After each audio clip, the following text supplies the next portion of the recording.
Les textes sacrés de l'Inde, compilés il y a plus de 5000 ans, révèlent que Krishna, Dieu la personne suprême, apparut dans la ville sainte de Vrindavan.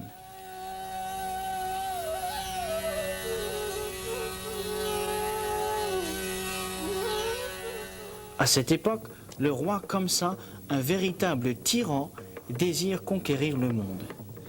Dès qu'il apprend que le fils de sa sœur le tuera, il se prépare à la décapiter.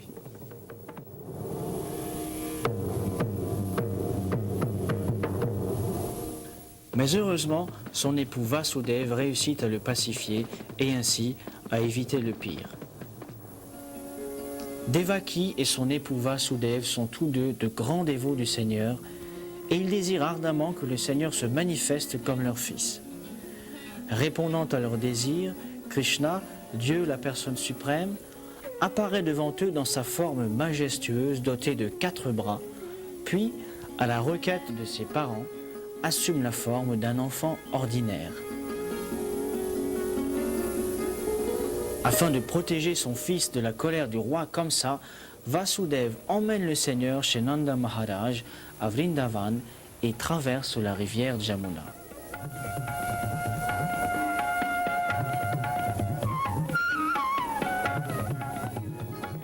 Les villageois, débordant de joie, célèbrent l'événement par une grande fête. Jamais la pensée que Krishna est Dieu, la personne suprême, ne les effleure même.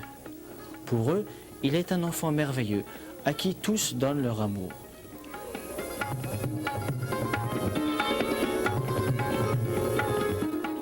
Krishna grandit à Vrindavan, où il se livre à de nombreux divertissements. Un jour, Kamsa charge le yogi Trinivarta d'assumer la forme d'une tornade et d'enlever Krishna. Mais Krishna tue le yogi en l'étranglant. Bien qu'il ait tout d'un enfant ordinaire, le Seigneur reste tout-puissant. Les jeunes pâtres sont fascinés par Krishna. Chaque jour, ils emmènent leurs vaches paître dans la forêt et s'y amusent. La présence de Krishna et Balaram à Vrindavan remplit ses habitants de bonheur.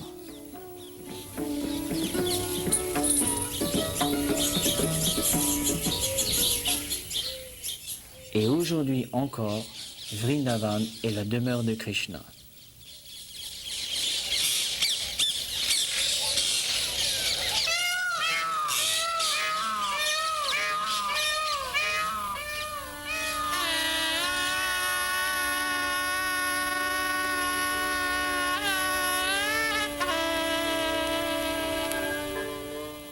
Vrindavan, la demeure de Krishna.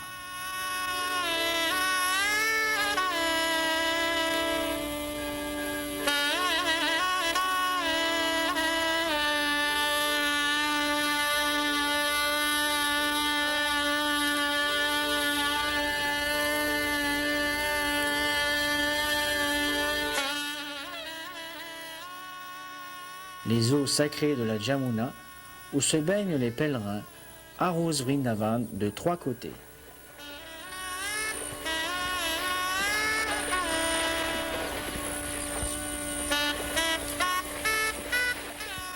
Ce bras du Gange est tenu pour le cours d'eau le plus sacré d'entre tous, car un jour, il a baigné le corps spirituel de Krishna. Vrindavan est une terre plate et fertile, parsemée de villages qui s'étend sur 100 km². Depuis l'apparition de Krishna, des millions de dévots ont adoré ce lieu sacré à travers les âges.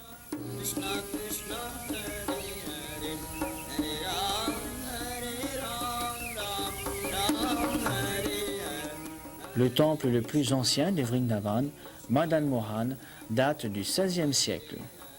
Il domine toute la ville.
boy.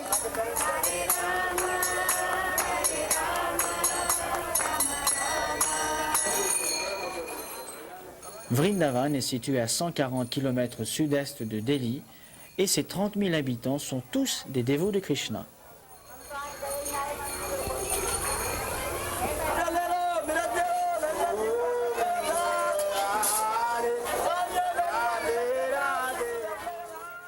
Au marché, les commerçants vendent leurs produits tout droit venus de la ferme.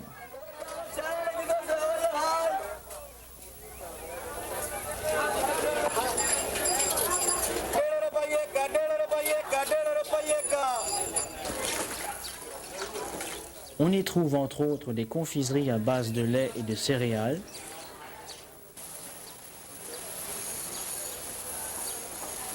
des djellabis chauds faits sur place, de la soie, des saris, des châles,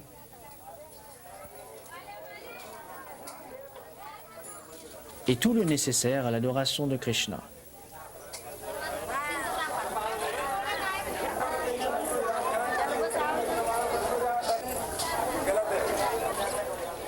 Les dévots de Krishna ressentent intensément sa présence à Vrindavan. Et pour eux, il n'y a pas d'endroit plus sacré. Pas moins de 5000 temples décorent les rues de Vrindavan et c'est là, bien sûr, que l'on se souvient plus particulièrement de lui.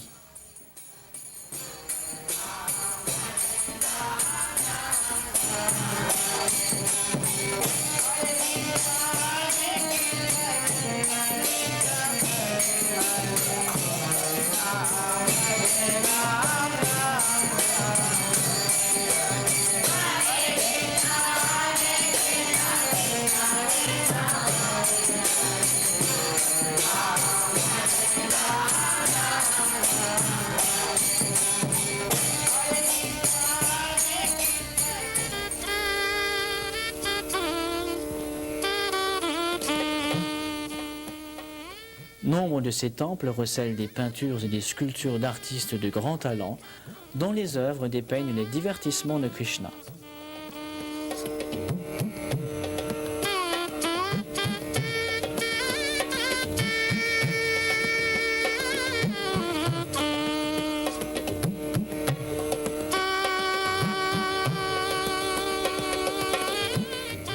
Voici par exemple Krishna qui soulève sans difficulté la colline Govardhan, tel un parapluie géant, afin de protéger les habitants de Vrindavan de pluies torrentielles.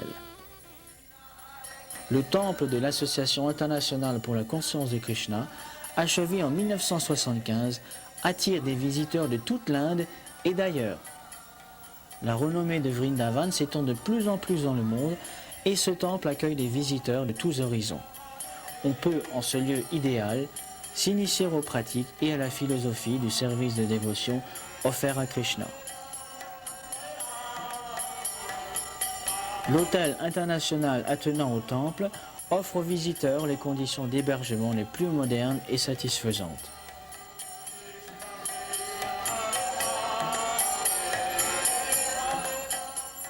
Les dévots adorent Krishna et son frère aîné Balaram dans le respect de la plus pure tradition.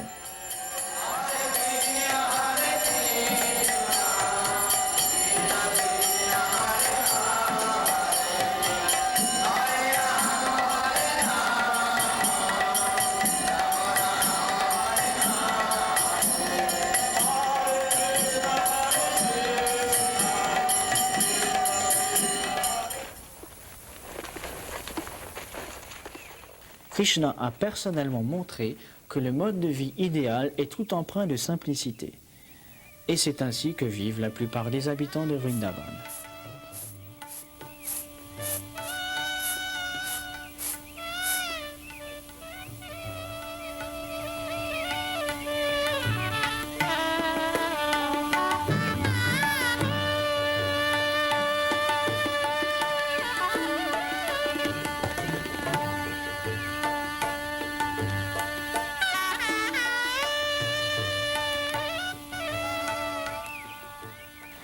Ils répondent à leurs besoins non par une technologie sophistiquée, mais par les dons naturels de la terre.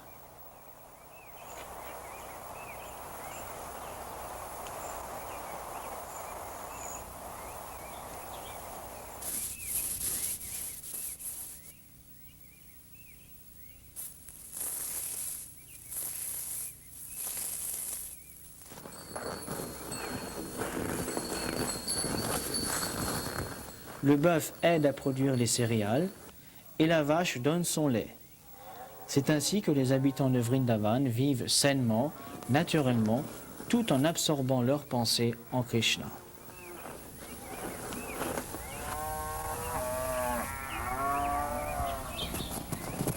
Chaque jour, les vaches paissent et se promènent paisiblement dans une des 12 forêts de Vrindavan. Il y a 50 siècles, Krishna et ses amis les jeunes pâtres conduisaient leurs vaches aux mêmes forêts. Qui aurait jamais deviné que Dieu lui-même vive si simplement? Les divertissements de Krishna, accomplis il y a 5000 ans, étaient pratiquement tombés dans l'oubli jusqu'à ce que Krishna lui-même ne revienne à Vrindavan il y a 500 ans, mais cette fois-là, en la personne d'un dévot exalté, Sri Chaitanya Mahaprabhu.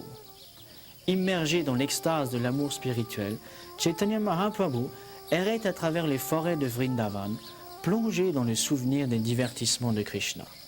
Tout lui rappelait Krishna.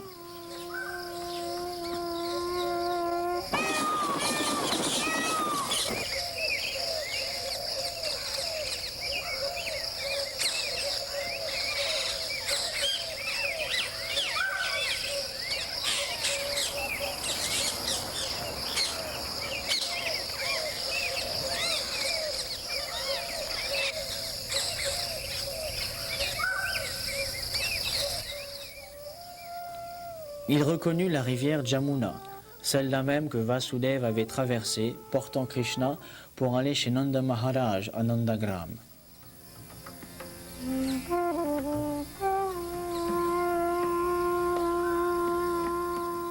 Chaitanya Mahaprabhu vit aussi Gokul, où Mère Yashoda attacha Krishna encore enfant à un mortier pour avoir volé du beurre. Il vit aussi Govardhan, la colline qui pourvoyait eau fraîche et herbes tendres aux vaches de Krishna.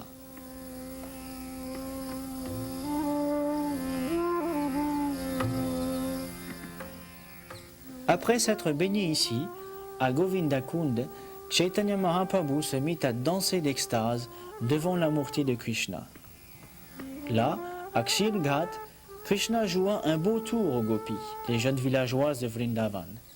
Il grimpa dans l'arbre avec leurs vêtements qu'il leur avait subtilisés. Chaitanya Mahaprabhu adora cet endroit ainsi que le font toujours les pèlerins. Radha Kund, le plus glorieux de tous les lieux sacrés, n'était qu'une petite mare avant que Chaitanya Mahaprabhu ne le redécouvre. C'est sur les berges du Radha Kund que Krishna dansait avec sa compagne éternelle, Shrimati Radharani. Le soir venu, Chaitanya Mahaprabhu savourait la présence de Krishna par la récitation de son saint nom, Hare Krishna, assis sous cet arbre tamarin. L'empreinte de ses pieds indique l'endroit où il s'asseyait pour admirer la beauté de la Jamuna.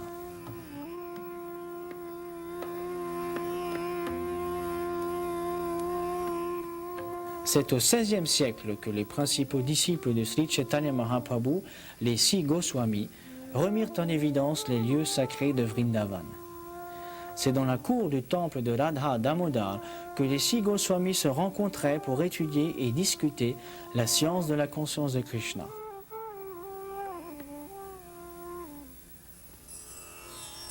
Ils rédigèrent nombre de volumes et bâtirent des temples à la gloire de Krishna.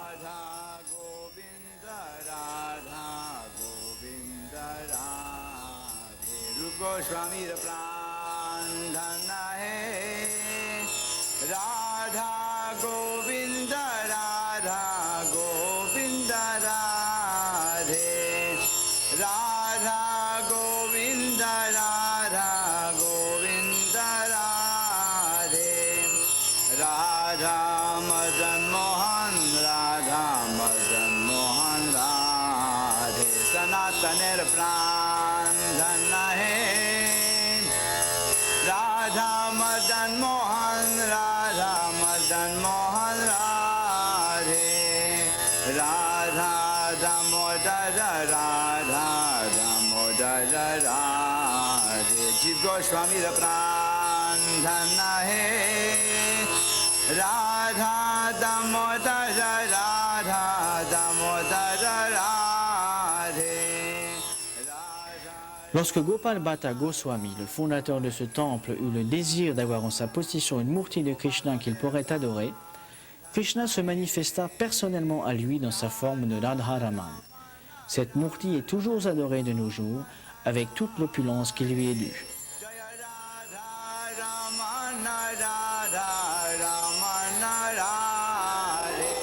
Les dévots de Krishna concentrent leurs pensées sur le développement spirituel tout en apprenant à se défaire des liens matériels. Pour eux, Vrindavan est un endroit idéal.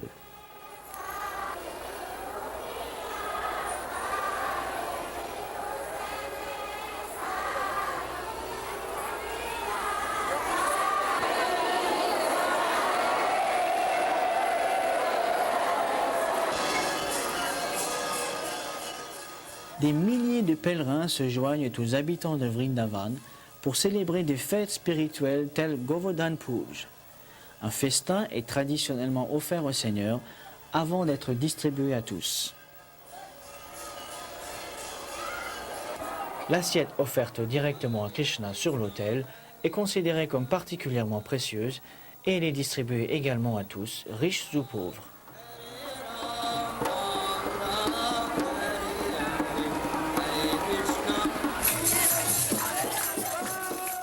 Nombreuses sont les fêtes tout au long de l'année. Ce défilé marque le jour de l'apparition sur cette terre de la compagne éternelle de Krishna, Srimati Radharani.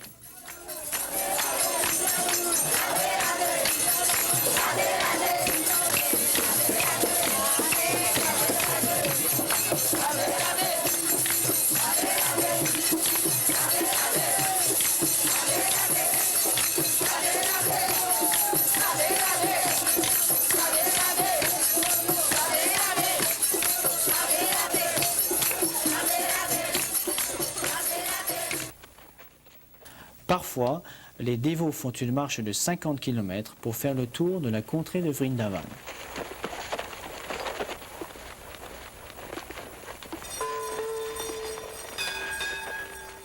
Leur dévotion leur permet de percevoir l'intense omniprésence de Krishna à Vrindavan.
Krishna est le centre d'attention de toute la ville et les activités de tous lui sont dédiées.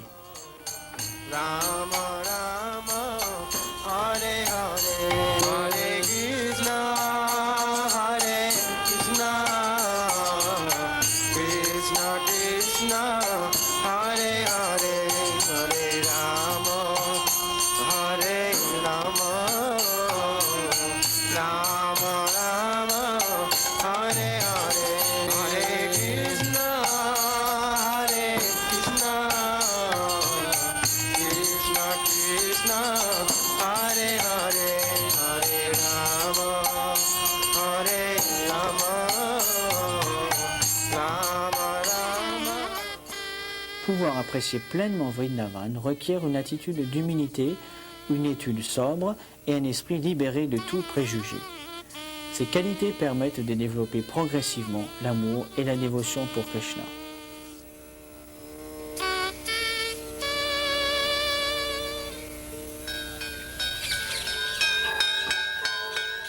La relation spirituelle qui unit Krishna à son dévot est réelle et tangible, bien qu'elle reste un mystère pour les profanes.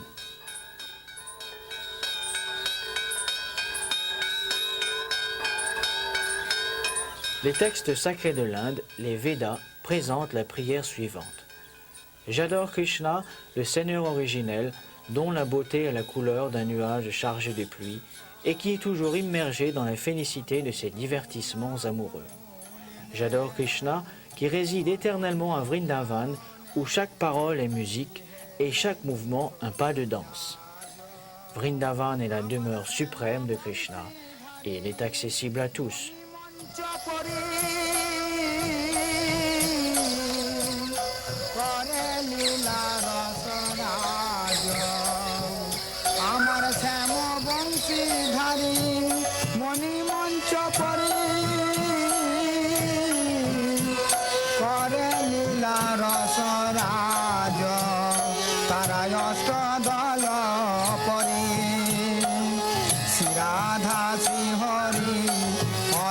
সখী পরিজন তারা অষ্ট